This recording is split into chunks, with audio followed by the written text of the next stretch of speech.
Dahil merong may birthday today, ayan ang ganap dito sa ating mansyon, may paluglugan ng pagkain. Wow! Maaga pa lang umalis na nga si na mama para bumili ng gagamitin natin for today. Syempre, nagpagas muna si McQueen para naman busog rin siya kasi ang ating pack members ang bubusugin natin today. Dito nga tayo pumunta sa Bawan kasi dito tayo sanay bumili ng mga kung ano-ano pati yung mga karne. For the walk nga muna tayo papuntang palengke at doon nga tayo bibili kasi talagang yung palengke dito kumpleto. Lahat ng gusto mo makikita mo dito. At simula nga noon pa dito na talaga tayo namimili kasi alam nyo naman na taga dito tayo noon. At nung time nga ng pack members natin ay nag-uulam pa ng mga pork, chicken at atay, dito rin tayo palagi dumadayo para bumili. Ito nga si mama namimili ng hotdog. Yes po, first time ulit natin magpapakain ng hotdog sa ating pack members. Huli kasi tayo nagpakain ng hotdog sa kanila ay nung time na meron ding may birthday. A celebration lang din kasi nga processed food ito at hindi siya gaano maganda para sa ating mga fur babies. Mabubudol ka nga rin talaga dito. Tingnan nyo nga ang plano nilang bilhin, hotdog at saka atay lang pero nakabili rin sila ng isda. Kasi nga talagang lahat ng maisip mong bilhin kahit yung mga di mo naiisip nandito. Anyway, sunod naman for the hunt naman tayo ng atay ng baboy. Ayun nga medyo mahirap hanapin na talagang mapili din si mama when it comes to food na ibibigay sa ating pack members. Kailangan fresh na fresh. Kaya naman ilang stall pa yung napuntahan niya bago siya tuluyang nakabili. At kada stall nga tigko konting atay lang, hindi naman siya sasapat. Alam nyo naman napakadami at napakatatakaw ng ating pack members. Kaya naman ito si mama kinailangan pa niya maganap ng isa pa ulit na stall para mabilhan ng atay at syempre another stall pa ulit. Bale 3 stalls nga yung nabilhan niya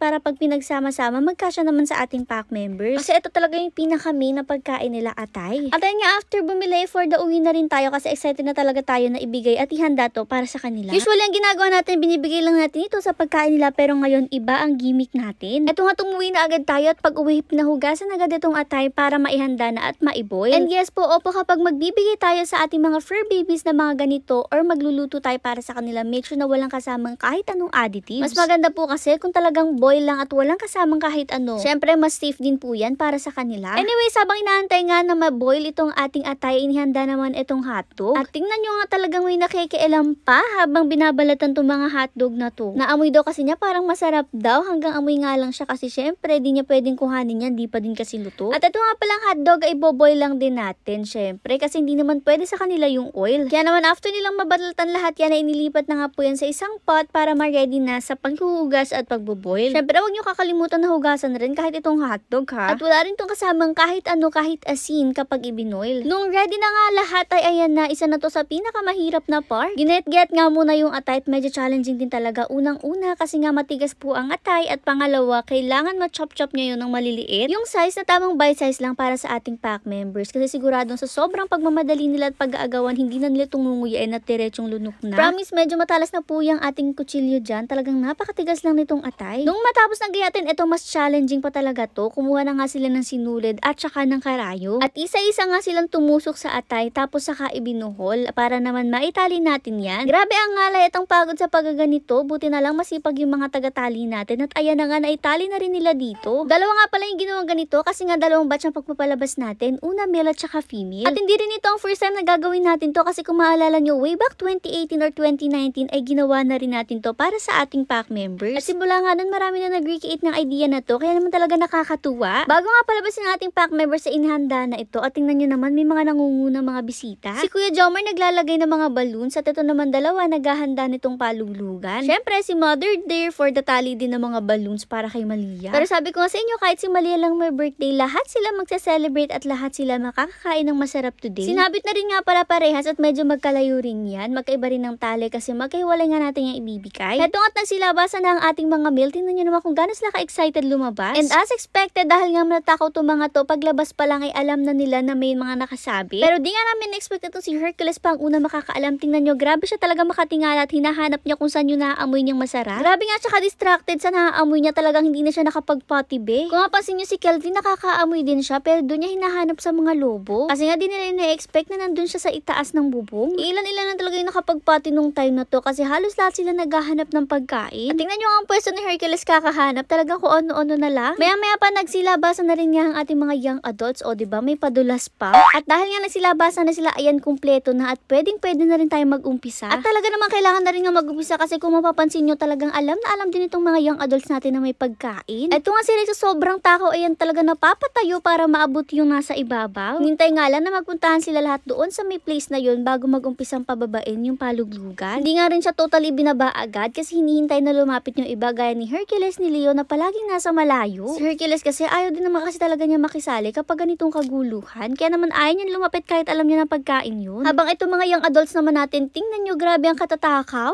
Naabot-abot na agad nila kahit hindi pa binababa. Pinatakam-takam nga muna kasi sila bago tuluyang ibabayan para naman halos lahat sila nandito na rin. Kasi nga talaga nahirapan rin kami na palapitin silang lahat. Yung iba kasi talaga naglalaro-laro pa. Pero nung ibinaba na nga, ayan na, nag-umpisa na silang maglafang-lafang lahat. Grabe talaga lumabas yung pagkahalimaw nila. Tingnan nyo nga ito si Robin, grabe manguha. Habang yung iba naman talaga nakatungo lang, tingnan nyo nga si Hercules nakapanlimot ng isang buong hotdog. Kasi nga talaga nagsisitalunan sila at nagsisilaglagan na rin. Yung iba talagang kuha lang nakuha sa ibabaw, di na pinapansin yung nalalaglag. Buo-buong hotdog pa nga yung nalalaglag, di na nila napapansin. Mas marami pa ngayon nasa sahig kaysa nakasabit. At tingnan nyo nga natira talaga yung mga atay at una nila nakuha yung mga hotdog. Dito nga nahagip pa ni Robin yung kamay ni Mother, kaya ayan, medyo natamaan siya ng konti. Makikita nyo nga rin dito na lumayo na si Hercules habang sinisimot ng iba yung tira. Kailangan pa nga ituro ni Mama yung mga laglag-laglag na hotdog kasi talaga di nila napapansin dahil siguro ng mga bato. At hindi nga talaga nila yan tinigilan hanggat hindi ubos. Parang pati nga yung kahoy gusto nang kainin de.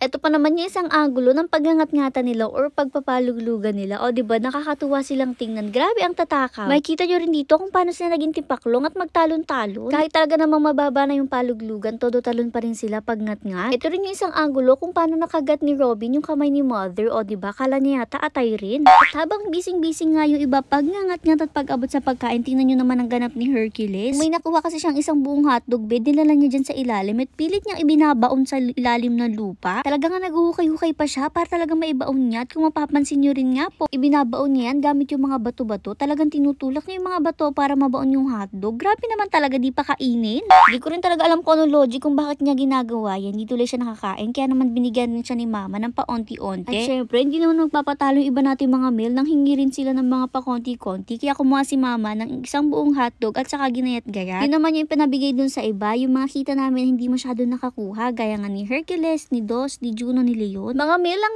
muna for today. Abangan nyo bukas ang mga